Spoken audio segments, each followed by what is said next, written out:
ఓం హర హర మహాదేవ శంభో శంకర. ఓం నమ శివాయ. కార్తీక పురాణం 8వ అధ్యాయం. వశిష్ఠ మునీంద్ర, నా మనస్సులో గొప్ప సందేహం కలిగినది. ఆ సందేహమును తెలిపెదను, దానిని నశింపజేయము. మీరు నాకు ధర్మ సూక్ష్మమును చెప్పితిరి. పాతకములలో గొప్పవాణిని చెప్పినారు.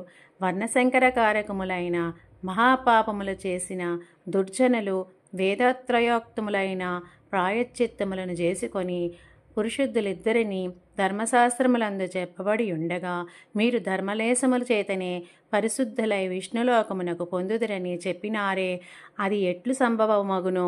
ఓ మునీశ్వర, అనంతపాతకములు చేసిన ఈ పాపములు గొప్పవనియు వీటికి ప్రాయశ్చిత్తములు చేయించుకొనవలెననియు తెలిసియో అట్లు చేయక దైవవశము చేత సంభవించి కార్తీక దీప దానాది పుణ్యముల వలన వైకుంఠమునకు బోవుట ఎట్లు సంభవించును?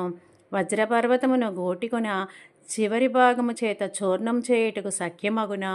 తాను లోపల నుండి గృహమునకు అగ్నిని ముట్టించి మండుచుండగా తెలియని వాని వలె ఉండి పురుషుడు నీళ్లు అనగా చేతికి వచ్చినన్ని జలము స్వయముగా పడికొట్టిపోవచ్చు గడ్డి పరకను ఆధారముగా చేసుకొనిన దరికి చేరున స్వయముగా గొప్ప పర్వతమునెక్కి అక్కడి నుంచి క్రిందికి పడుతూ మధ్యనున్న చిన్న తీగను పట్టుకున్న ఎడల పడకుండునా?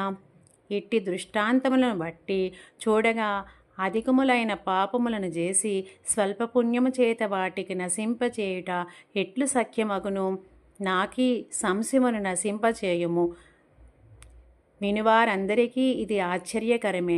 కార్తీక మాఘ వైశాఖ మాసములందు చేసిన స్వల్పపుణ్యమే అధిక పాతకములను నశింపజేయనని మీరు చెప్పారు. అది ఎట్లు సిద్ధించును? సూతుడిట్లు పలికెను. ఈ ప్రకారంగా రాజు మాటలను విని వశిష్ఠమునీంద్రుడు చిరునవ్వు నవ్వి, కొద్ది పుణ్యము చేత పెద్ద పాపములెట్లు నశించునో అని ఆశ్చర్యముతో ఉన్న రాజుతో ఇట్లనెను. ఓ రాజా, వినుము. మంచి విమర్శ చేసితివి. నేను కూడా విచారించి తిని వేదశాస్త్ర పురాణములను విచారించగా ధర్మములో సూక్ష్మలున్నట్లు తెలిసినది. అట్టి సూక్ష్మధర్మములను ఎంత పనినైనా చేయ సామర్థ్యములు ఒకనొకప్పుడు గొప్ప పుణ్యం కూడా స్వల్పమైపోవును. ఒకప్పుడు స్వల్ప పుణ్యమే అధిక ఫలప్రదమగును. కనుక ఈ విషయమందు సందేహం పొందకము. చెప్పెదను, సావధానముగా వినుము. ధర్మములు గుణత్రయముతో గూడుకొని స్వల్పాధికములగును. గుణములు సత్వము, రజస్సు, తమస్సు అనినవి మూడు. ఈ మూడు గుణములను ప్రకృతి వలన గలిగినవి. ప్రకృతి అనగా మాయ. అందులో సత్వగుణం వలన చేయబడిన ధర్మమును సూక్ష్మమందురు. ప్రాయశ్చిత్తములన్నయు తమస్సు వలన కర్మకాండ అంతయు రజోగుణం వలన కలిగినవి. తిరిగి జన్మ ఇచ్చునని తమోగుణం వలన చేసిన ధర్మం తామసమనబడును. ఇది నిష్ఫలము. ఇందులో సత్వగుణముతో చేయబడిన ధర్మమును సూక్ష్మమని నీకు చెప్పి తిని, అది కొంచెమైనను కాలయోగం వలన వృద్ధునొందును. దేశమనగా పుణ్యక్షేత్రం, కాలమనగా పుణ్యకాలం, పాత్రమనగా యోగ్యుడైన బ్రాహ్మణుడు. ఈ మూడు విధముల యోగ్యతను విచారించక విధిరహితముగాను మంత్రరహితముగాను చే దానాధికము తామసమనబడును. ఇది ఎంత గొప్పదైననో సర్వపాపనాశన సామర్థ్యం గలది కాదు. ఓ జనక మహారాజా, దేశకాల పాత్రములను విచారించి చేసిన ధర్మము అక్షమై మోక్షహేతువగును. ధర్మము అధికమో స్వల్పమో కాలమును బట్టి విచారించి నిశ్చయించవలను. కర్మ పద్ధతి జ్ఞేయము అనగా కర్మ శరణ ఇట్టిదని నిశ్చయించుటకు వీలు లేదని భావం. అట్లు దేశకాల విచారణ చేసిన ధర్మం వలన సుఖమును పొందుదురు. కాబట్టి జ్ఞానం చేత గాని అజ్ఞానం చేత కానీ దేశకాల పాత్ర విచారణతో చేసిన ధర్మం అక్షయ ఫలము ఇచ్చును. ఇందుకు సందేహం లేదు. పర్వతము ఎత్తుల కట్టెలను పేర్చి అందులో గురువింద గింజంత అగ్నిని ఉంచిన ఎడల ఆ కట్టెలన్నయు బూడిదయగును. గృహములోని చీకటిని చిన్న దీపమును వెలిగించినా నశించును. చిక్కగా ఉన్న బురద నీటిలో ఎంతకాలం స్నానం చేసినను చివరికి నిర్మల జలమందు ఒక్కమారు స్నానమాచరించిన ఎడల ఆ మురికిపోవును. అట్లే అల్పపుణ్యం చేత అధిక పాపములు నశించును. అజ్ఞానం చేత కానీ జ్ఞానం చేత కానీ పాపములు అధికములుగా స్వల్పముగా హరినామ సంకీర్తం వలన నశించును. మహిమ తెలియక చేయబడిన దైనను హరినామ సంకీర్తనముచే పాపములన్నయు వెదురు పొదలను అగ్నివలే దహించెను. పైన చెప్పిన విషయమై ఒక కథను చెప్పుదును వినుము. పూర్వకాలమునందు కన్యాకుబ్ధమను క్షేత్రమందు వేదాంగ పారాంక్తుడైన సత్వనిష్ఠుడను ఒక బ్రాహ్మణుడు గలడు. ఆ బ్రాహ్మణునకు పతివ్రతయు ధర్మాత్మురాలగు భార్య కలదు. వారిరువురకు చివరి కాలమున ఆజామిలుడను ఒక కుమారుడు పుట్టెను. ఆజామిలుడు దురాచారుడను దాసీభర్తయు హింసకుడును నిత్యం దాసి సాంగత్యమందు ఆసక్తి గలవాడై యుండెను. అట్టివాడు స్వల్పపుణ్యం చేత అనగా తెలియక చేసిన హరినామ సంకీర్తనం వలన తరించెను. ఆ ఆజామిలుడు ప్రవర్తించిన ప్రకారం ఎట్లనినా ఆజామిలునను యవ్వనముకు రాగానే దుష్ట బ్రాహ్మణునికి ఇంటిలో ఒక దాసి ఉన్నది. దానితో సంగమము చేసి దాని యందు ఆసక్తుడై తల్లిని తండ్రిని విడిచి కామాతురుడై దానితోనే జలపానం భోజనం శయనం జరుపుచు వైదిక కర్మలను విడిచి కామశాస్త్ర ప్రవీణుడై అలింగన చుంబనాది కర్మల యందానుడై గలగాడై ఆ దాసితోనే నిరంతరం కాలం గడుపుచుండును. ఆ ఆజామిలుడిట్లు కులాచారభ్రష్టుడైన కారణమున బంధువులందరూ అతనిని గృహము నుండి వెళ్ళగొట్టిరి.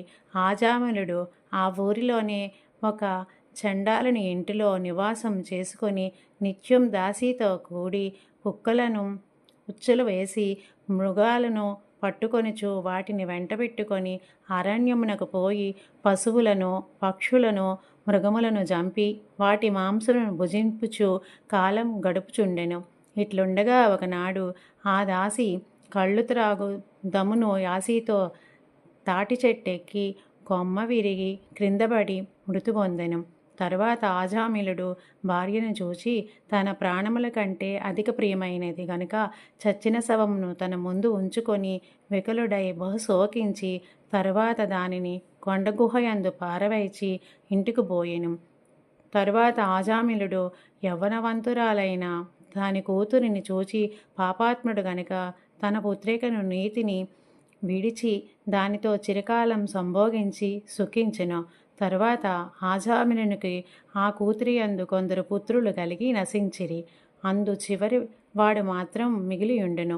వానికి నారాయణ అని నామకరణము చేసి ఆజామిలుడు నడిచినప్పుడు కూర్చున్నప్పుడు జానపానకమందును భోజనం చేయనప్పుడు తిరుగుచున్నప్పుడు పుత్రపాసం చేత బద్ధుడై నిరంతరం ఆ నామమునే పలుకుచుండెను. కొంతకాలమునకు ఆజామిలునకు మరణకాలం సమీపించగా అతన్ని తీసుకొని పోవుటకు గాను ఎర్రని గడ్డములు మీసములు గలిగి చేతులందు దండములను రాళ్లను కత్తులను ధరించి భయంకరములైన యమదూతలు వచ్చిరి. ఆజామిలుడు తనను తీసుకుపోవుకు వచ్చిన యమదూతలను చూచి భయపడి పుత్రస్నేహం చేత దూరామందరములోనున్న కుమారుని నారాయణ నారాయణ అని పిలిచెను. ఆ పిలిచినప్పుడు భయం చేత దీనస్వరముతో పెద్దగా ఓ నారాయణ అని పలుమారులు పిలుచును. రాజా దైన్యంతో కూడి నారాయణ నామ సంకీర్తనము మరణకాలము యందు ఆజామిలుడు చేయగా విని యమదూతులు ఆలోచించి దగ్గరకు రా వెరిచి దూరముగా పోయి భయంతో నుండిరి. అంతలో తేజోవంతులైన విష్ణుదూతలు వచ్చి యమదూతలను చూచి ఓయి ఆజామిలుడు మావాడు గాని మీవాడు కాదని పలికిరి.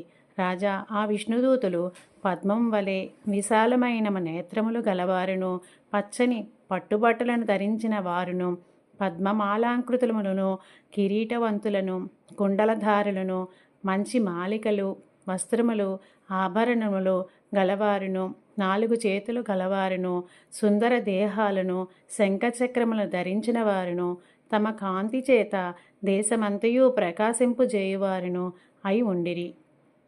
ఇట్లు విష్ణుదూతలను జూచి యమదూతలు ఇట్లనిరి, మీరెవ్వరు కిన్నెరుల సిద్ధుల చారణుల దేవతల అని అడుగుగా యమదూతలకు ధిక్కరించి విష్ణుదూతలు ఆజామిలని తమ పుష్పక విమానము ఎక్కించుకొని తమ లోకమునకు తీసుకొని పోవు కోర్కె గలవారై ఇట్లు పలికిరి. ఇది స్కాందపురాణే కార్తీక మహాత్యే అష్టమోధ్యాయ సమాప్తం.